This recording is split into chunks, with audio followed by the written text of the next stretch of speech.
Hello guys, it's me Ems, and in this video I'm going to show you the different kind of orchids here in Taichung. Yan po, iba't ibang klaseng bulaklak ang binibinta nila dito sa flower farm dito sa Taichung. They will propagate in this area. Dito nila hinahanda at inaayos bago ilabas. So you can see, nabalutan na ng mga plastic at nailagay sa maliliit na paso. Diyan nila pinatubo. In this area, dito nila nilalagay yung mga napropagate na orchids at diyan nila pinamumulaklak. Visitors are not allowed. Ang pwede lang pumasok dyan ay yung mga workers kasi nga sa amoy ng mga ginagamit pang spray sa bulaklak. Glass ang wall kaya nakikita sa loob kung ano ang kanilang ginagawa. Hindi nila pwede kaming papasukan kasi nga bawal. So, ayan po, mga workers, naka-mask, naka-gloves. Pero yung isa walang mask eh. Pasaway din, no? One of the famous flower farm here in Taichung. A lot of visitors to come here to buy some orchids because dito mo makikita ang iba't ibang klase ng mga ornamental plants na gusto mong bilhin. So, guys, hope you enjoy this video and thanks.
A lot of monkey's tail, ferns, Cymbidium, Pistonia, and cabbage flower. They are selling also here.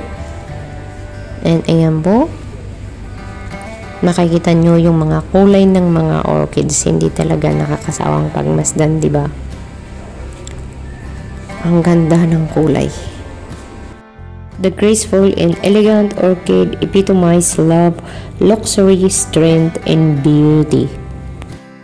So, kung nai-stress ka guys, ang gawin mo ay lumabas at puntahan yung mga bulaklak. Pagmasdan mo din, mawawala yung pagka-stress mo kasi nakikita mo yung kagandahan ng flowers, di ba? So, ayan na. As the saying goes, give every day the chance to become the most beautiful day of your life. So again guys, thank you so much for watching and hope you enjoyed this video. Have fun. See ya. Bye bye.